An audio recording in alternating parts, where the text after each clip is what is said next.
সদাচরণ করতে হবে। আমরা মহিলাদের প্রতি সদাচরণের কথা অনেক বেশি আসে, প্রশ্ন বেশি আসে, এর জন্য বেশি বলা হয়। কিন্তু বাস্তবতা হলো বাংলাদেশে বহু ঘরে ঘরে আমরা নারী নির্যাতনের কথা শুনি, ঘরে ঘরে তলে তলে হাজারো পুরুষ নির্যাতন চলছে। এই আওয়াজ আমার এই কথার সপক্ষে অনেক বড় সাক্ষী যে আসামি এখানে হাজির। আসামি তো না, আপনার ভিকটিম সব এখানে হাজির। ভিকটিমদের ঠিকঠাক আওয়াজ দেখে বোঝা যাচ্ছে যে বেচারা কি পরিমাণ দুর্গতিতে আছে। অনেক মহিলারা আছে নামাজ পড়তে পড়তে কপালে দাগ ফেলে দিচ্ছে, বোরকা তো পরে পরে হাত মোজা পা মোজাও মেনটেন করে, মাশাআল্লাহ। অনেক মহিলা আছেন যে তার নেকামলের কোনো কমতি নাই, কিন্তু স্বামীটাকে মানুষও মনে করে না। সকাল বিকাল ঝাড়ির উপর রাখে, সকাল বিকাল দৌড়ের উপর রাখে, আর চুন থেকে নুন খসলেই নারী নির্যাতন মামলার ইঙ্গিত দেয়। বাংলাদেশে দুই ধরনের মামলা আছে। এই মামলার নাম শুনলেই বেশিরভাগ মানুষের মাথায় চলে আসে আমাদের, বা আমরা বেশিরভাগ মানুষের ধারণা চলে আসে যে এটা পুরাটাই কোনো মানুষকে ফাঁসানোর জন্য হয়েছে। তার ভিতরে একটা হলো নাশকতার পরিকল্পনার মামলা, আরেক মামলা হলো নারী নির্যাতন মামলা।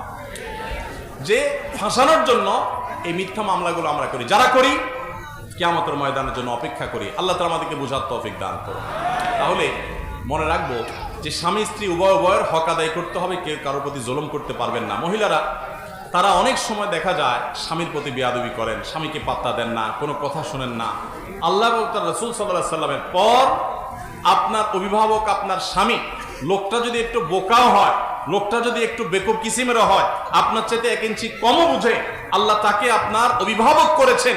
আপনি তার আনুগত্য, যদি সে কোনো অন্যায় নির্দেশ না করে, তাহলে তার আনুগত্য করার মধ্যেই আপনার দিনদারি নিহিত আছে। আপনার জন্য নফল আমল করার চাইতে, নফল নামাজ পড়ার চাইতে, নফল দাওয়াতের কাজ করার চাইতে নিজের স্বামীর আনুগত্য করার, স্বামীর সেবার গুরুত্ব অনেক বেশি। আমি প্রায় বলি এটা আমাদের মা বোনদের জন্য তিতা করল্লার মতো আমল। তিতা করল্লার জুস পান করা যেরকম কষ্টের, মহিলাদের জন্য এইসব আমল কষ্টের। মহিলাদেরকে সুবহানাল্লাহ আলহামদুলিল্লাহ বলতে বললে ওনারা অনেক খুশি, কোরআন তেলাওয়াত করতে বলেন অনেক খুশি, কানের দুলগুলা খুলে আল্লাহর রাস্তায় দান করতে বলেন তাও রাজি, মাগার স্বামীকে শ্রদ্ধা করতে অনেকেই রাজি না। আল্লাহ তাআলা আমাদের সবাইকে স্বামী স্ত্রী পরস্পরের হক আদায় করার তৌফিক দান করুন। সদাচরণ করা, উভয়ের প্রতি পরস্পরের কর্তব্যগুলো জেনে সেগুলো পালন করা, নিজের আচরণ দ্বারা কষ্ট না দেওয়া, এগুলো আমাদের কর্তব্যের অংশ। পেরেশানি এবং মানসিক চাপ থেকে মুক্তি পাওয়ার উপায় এবং আমল কি? পেরেশানি এবং মানসিক চাপ থেকে মুক্তি পাওয়ার জন্য সর্বপ্রথম হলো ঈমান এবং তাকওয়াকে মজবুত করা। আমরা আগেই বলেছি, যার ঈমান যত দুর্বল সে তত তাড়াতাড়ি ডিপ্রেসড হয়ে পড়ে, যার ঈমান যত শক্তিশালী ডিপ্রেশন তাকে তত কম স্পর্শ করে। যত সমস্যাই হোক, আল্লাহ তাআলা আমার সমস্যা দেখবেন, আল্লাহ তাআলা আছেন, তার উপর আমার ভরসা থাকবে, আমার এই সমস্যার একটা সমাধান হবেই হবে, আর কিছু না হোক আখিরাত আমার সামনে পড়ে আছে। ঈমানদার ডিপ্রেসড হয়ে ভেঙে পড়বে, এটা তার সাজে না। এই জন্য ঈমান মজবুত করলে ইনশাআল্লাহ পেরেশানি থেকে আমরা মুক্তি পাবো। আর এছাড়া পেরেশানি থেকে মুক্তি লাভের জন্য দুরুদ এবং ইস্তেগফার এবং দোয়া ইউনুস, 3টা আমল। দুরুদ, ইস্তেগফার, দোয়া ইউনুস যে কোনো ডিপ্রেশন থেকে মুক্তির জন্য এগুলো মহৌষধের মতো কাজ করে। আপনি খুব বিপদে আছেন, পেরেশানিতে আছেন, আস্তাগফিরুল্লাহ ওয়া আতুবু ইলাইহি, আল্লাহুম্মা আনতা রাব্বি লা ইলাহা ইল্লা আনতা সাইয়্যিদুল ইস্তিগফার, দুরুদ ইব্রাহিম, ছোট দুরুদ সাল্লাল্লাহু আলাইহি সাল্লাম পড়তে থাকেন অনবরত। লা ইলাহা ইল্লা আনতা সুবহানাকা ইন্নী কুনতু মিনাজ জালিমিন, দোয়া ইউনুস পড়তে থাকেন। আল্লাহ সুবহানাহু ওয়া তাআলা বলেছেন ওয়া কাযালিকা নুনজিল মুমিনিন, ইউনুস আলাইহিস সালামকে যেভাবে এই দোয়ার মাধ্যমে আল্লাহ রক্ষা করেছেন, ঠিক একই ভাবে ঈমানদারদেরকে আল্লাহ তাআলা রক্ষা করবেন দোয়া ইউনুসের মাধ্যমে ইনশাআল্লাহ। এজন্য এই আমল করবেন। তৃতীয়ত আরেকটা স্পেশাল দোয়া আছে পেরেশানি থেকে মুক্তির জন্য, নবী সাল্লাল্লাহু আলাইহি ওয়াসাল্লাম পড়তেন। দোয়াটা হলো আল্লাহুম্মা ইন্নী আউযু বিকা মিনাল হাম্মি ওয়াল হাযান, আল্লাহুম্মা ইন্নী আউযু বিকা মিনাল হাম্মি ওয়াল হাযান ওয়া আউযু বিকা মিনাল আজজি ওয়াল কাসাল ওয়া আউযু বিকা মিন গালাবাতিদ দাইনি ওয়া কাহরির রিজাল। আল্লাহ আপনার কাছে পেরেশানি থেকে, ডিপ্রেশন থেকে, চিন্তা থেকে, দুশ্চিন্তা থেকে আপনার কাছে পানা চাই, মুক্তি চাই। আল্লাহ তাআলা আপনার অন্তরকে প্রশান্ত করবেন ইনশাআল্লাহ। আর সর্বশেষ আমল হলো ভোর রাতে তাহাজ্জুদের সময় উঠে চোখের পানি ফেলে আল্লাহর কাছে দোয়া করবেন ইনশাআল্লাহ। আল্লাহ তাআলা অসাধ্যকে সাধন করে দিবেন। ঢাকায় বাংলাদেশের প্রথম সারির একটা ব্যবসা প্রতিষ্ঠান, 1, 2, 3 পড়বে এরকম একটা ব্যবসা প্রতিষ্ঠান, একটা কর্পোরেট অফিসে আমার একটা কাজে একবার যেতে হয়েছে। তো সেখানে এক ভদ্রলোকের সাথে দেখা, সে অফিসের বড় কর্মকর্তা। উনি আমাকে দেখে খুব আবেগ আপ্লুত হলেন এবং আমাকে একটা সময় ওনার অফিসে দাওয়াত করলেন, চা খাওয়ার জন্য গেলাম।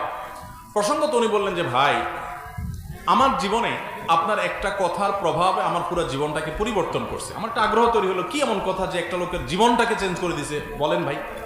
তখন লোকটা আমাকে বললেন যে ভাই, আমার এমন একটা রোগ হয়েছে যে দেশ তো দেশের বাইরে বিভিন্ন চিকিৎসা আমার নেওয়া হয়েছে, বিভিন্ন হসপিটালে আমি ট্রিটমেন্ট নিয়েছি, কিন্তু আমার কোনো সমাধান হয় নাই, কোনো রোগ ভালো হয় নাই। শেষ পর্যন্ত কোম্পানির চাকরি ছেড়ে গ্রামে চলে গেছি, জাস্ট মরার অপেক্ষা। কারণ আমার এ রোগ থেকে মুক্তির কোনো উপায় নাই, কষ্টের কোনো শেষ নাই, যে কোনো মুহূর্তে মৃত্যু আসবে, এটার জন্য অপেক্ষা করেছি। তো এর মধ্যে আপনার এক আলোচনা থেকে তাহাজ্জুদের সময় অসাধ্য সাধন হয়, ভোর রাতের দোয়া অসম্ভব সম্ভব হয়, এটা জানার পর ওই দিন থেকে তাহাজ্জুদ পড়া শুরু করলাম। কয়েকদিন পড়ার পর একদিন তাহাজ্জুদে প্রচুর কান্নাকাটি করলাম, তাহাজ্জুদ পড়ে প্রচুর আল্লাহর কাছে চোখের পানি ফেললাম, সিজদা পড়ে থাকলাম। এরপর তাহাজ্জুদের নামাজ পড়ার পর সকাল থেকে আমার শরীর থেকে সেই রোগ যে উধাও হয়েছে, এখন আবার কোম্পানিতে ব্যাক করে আমি চেয়ারে বসে কাজ করছি। আমার রোগ হওয়ার আগে আমি যতটা সুস্থ ছিলাম, আল্লাহর কসম এখন আমি তার চাইতে অনেক গুণ বেশি সুস্থ। এখনো বেঁচে আছেন এই লোকটা, আমার সাথে যোগাযোগ হয়নি, আমি তো প্রায় যোগাযোগ হয় ভাইরা আমার। এই জন্য ডিপ্রেশন থেকে বাঁচার জন্য আল্লাহর কাছে চোখের পানি ফেলে দোয়া করে। মানুষের কাছে বললে পেরেশানি আরো বাড়ে, আবার না বললে আপনি হালকা হবেন না। চোখের পানি ফেলে আল্লাহকে মন খুলে বলেন, একাকি কেউ যেন না শুনে, চিৎকার করে করে বলেন। এই যে রমজান আসছে, সারা বছর তাহাজ্জুদ পড়তে পারেন না, কিন্তু রমজানে তো আপনি সারি খেতে উঠেন। সারি খেতে উঠলে ওই টাইমে ভোর রাতে একটু আল্লাহর কাছে দোয়া করেন, এই টাইমে দোয়া কবুল হয়। আল্লাহ তো আমাদের সবাইকে তৌফিক দান করুন।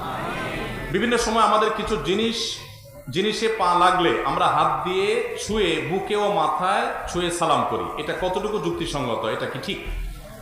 কোনো কিছু যদি পা স্পর্শ হয়, কোনো কিছুতে পা লাগে, একজন মানুষের গায়ে পা লাগছে, আমরা তার গাটাকে স্পর্শ করে চুমো খাই বা বুকে হাত রাখি। এটা মূলত করি হলো যে পাও লাগাটাকে আমাদের সমাজে অসম্মানজনক মনে করা হয়। আমার পা লাগাটা যে ভুলে হয়ে গেছে, জাস্ট সেটা বোঝাবার জন্য আমরা এটা করি। সো এরকম যদি হয়, তাহলে সেক্ষেত্রে শুধুমাত্র এই বার্তা দিলাম এর মাধ্যমে যে আমি মূলত ইচ্ছাকৃত আপনার পায়ে গায়ে আমি লাথি দেই নাই, পা দেই নাই, এটা ভুলে লেগে গেছে, টাচ করে তাকে শুধু এটা আমি বোঝালাম, এটুকু ঠিক আছে, কোনো অসুবিধা নেই।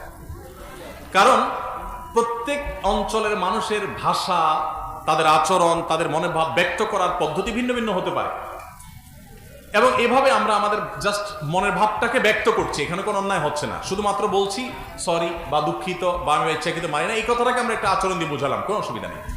তবে কোনো জিনিসে পাওয়া লাগলে সেখানে ওইটা ছোঁয়াছুঁইতে কিছু আসে যায় না, কারণ ওই জিনিসের প্রতি তো আর সম্মান অসম্মান জিনিস তো আর বুঝবে না যে তাকে ছুঁয়ে আমি আবার সরি বলেছি।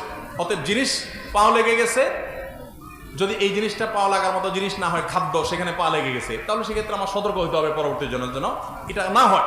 কিন্তু সেখানে ছোঁয়াছুঁই করার কোনো যৌক্তিক কারণ নাই। কিন্তু কোনো মানুষের গায়ে লেগে গেছে, আমরা ছুঁয়ে নিলাম, টাচ করলাম, ধরলাম, বুঝালাম, এটা জায়েজ হতে পারে ইনশাআল্লাহ। তার বাবার বাড়ির নাটোর, সেখানে কসর পড়বো নাকি পুরো নামাজ পড়বো? একজন বোন প্রশ্ন করেছেন। মেয়েরা বাবার বাড়িতে গেলে সফরের নামাজ অর্থাৎ কসর পড়বেন না পুরো নামাজ পড়বেন?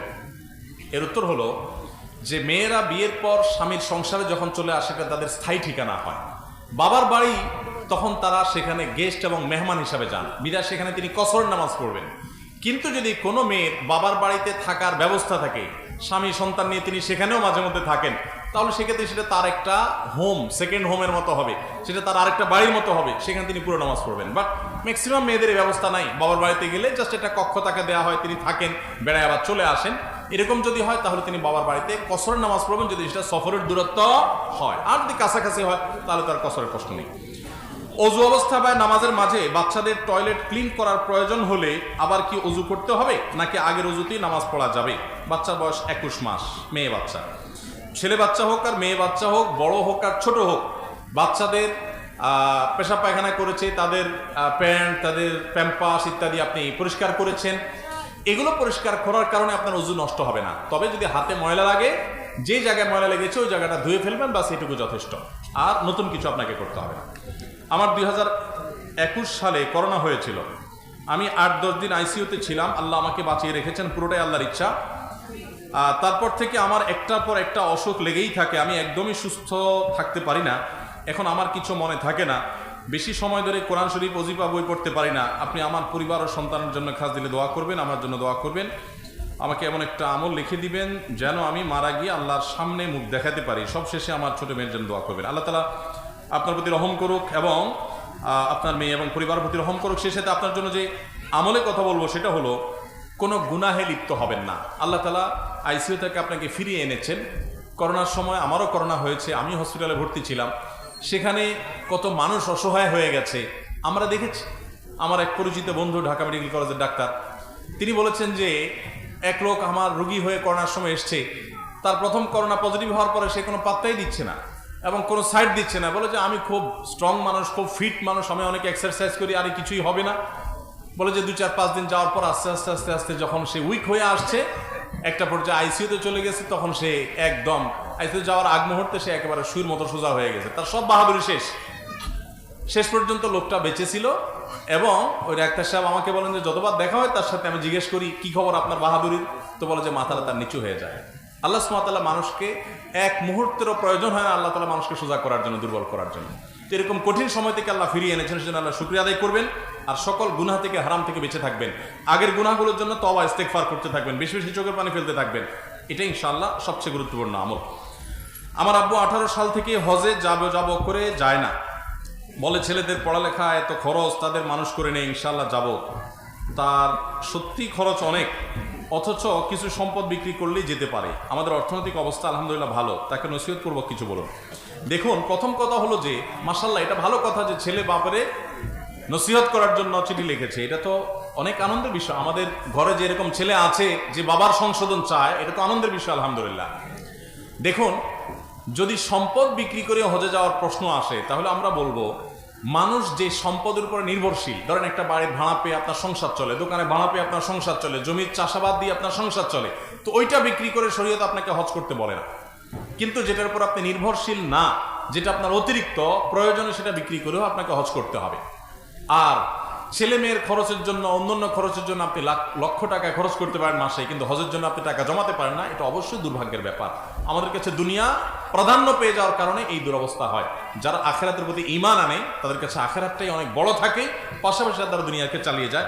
অতএব এরকম মানুষকে আমি বলবো, কোনো আল্লাহওয়ালা, কোনো নেককার মানুষের সোহবত, কোনো আমলদার মানুষের, কোনো আব্দে সালেহ বা নেককার আল্লাহওয়ালা মানুষের সোহবতে তাকে বেশি বেশি নেন।